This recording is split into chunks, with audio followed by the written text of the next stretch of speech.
It's not always sunny in Philadelphia, kids, but it was like 200 fucking degrees outside. So I just left over here. We'll start with the end of the story and we'll work our way backwards. So I was walking because of the story that I'll get to, and there was a woman coughing and screaming on the side of the road. And I live in Philadelphia, and I'm just like, what the fuck is happening? So there was this other girl who was, I guess, out walking, and she saw this lady freaking out, and they thought maybe it was like drugs or something like that. But she turns out that she's like, dehydrated and hyperventilating and all this kind of shit. So they're like, does anybody live around here? Does anybody have water or anything like that? I didn't.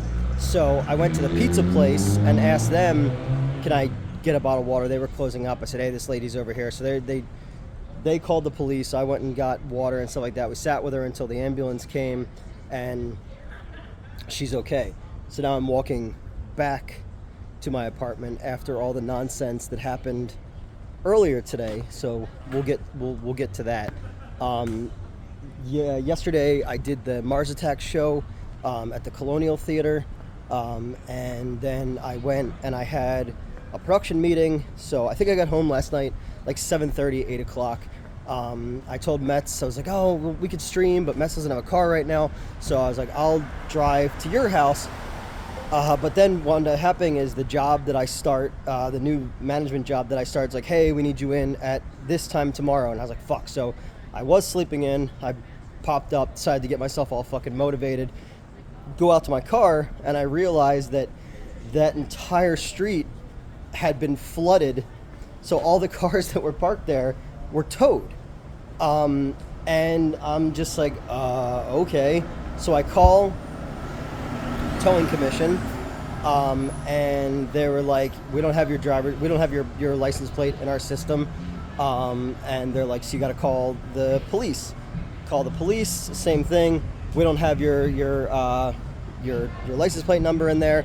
If they can't find it, you gotta if it got towed, they would have towed it 5 to 6 blocks in any direction from where you were. And I'm like, okay. So while I'm waiting for them to get back to me, I decided to start walking it.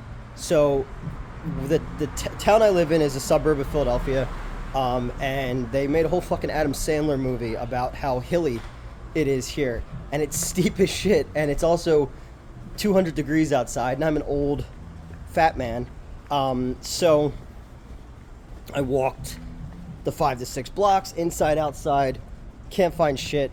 Finally, the dispatcher gets back to me, and they were just like, yeah, they drove around, they didn't find anything. So I'm like, all right, so now what do I do? And they're like, well, you can go back, try looking again. If not, you got to report your car stolen. So I got work early tomorrow morning, and I can't keep fucking around.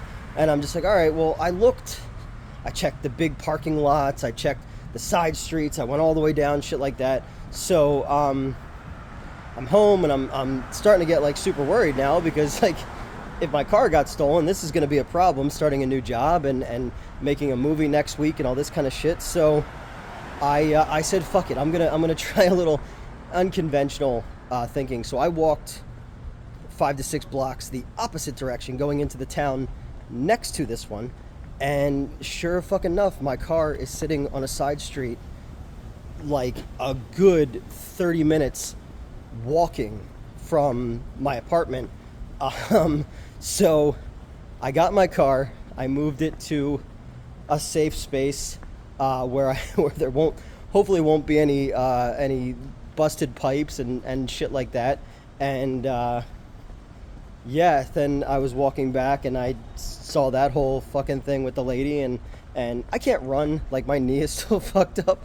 So they're like, hurry, and I'm just like, I'm fucking trying, dude, like hopping along. But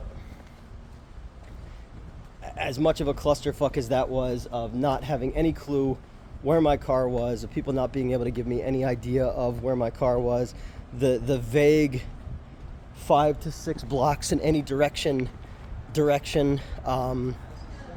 but we found it together, and now I'm parked, and now I can go home and know where my car is, and my chest can stop fucking pounding, and because I was nervous as fuck that my car got stolen, man, and that is literally the last thing I need right now. You know, paying for a movie and starting a new job and all that kind of shit. But on the plus side, I got my steps in today. Going up and down those hills, like I'll flip it here. That's steep as shit, dude. Like, yeah. For anybody who saw the Adam Sandler movie where he's like a basketball scout, that was the hill that the dude had to run, like the Yugoslavian guy or whatever. But yeah, so now I'm trying to walk off the nervous energy of everything that happened. But my car is safe, and you know, as Flava Flav once said, 911 is a joke in your town. And unfortunately, that was true today, because you know, 5 to 6 blocks, you know, and like even where I used to live in the burbs, like if there was a water pipe break or something like that, you would get an alert from your local water company, or they would knock on doors and shit like that. Now, granted, people are fucking busy and it's hot out and whatever, but yeah, they didn't today. Today was not easy, but it's all good now, and we had an adventure, and you know, my intuition worked. I said I'm gonna go off the beaten path now that it's dark out and there's a little bit of a breeze, and yeah, so that's that.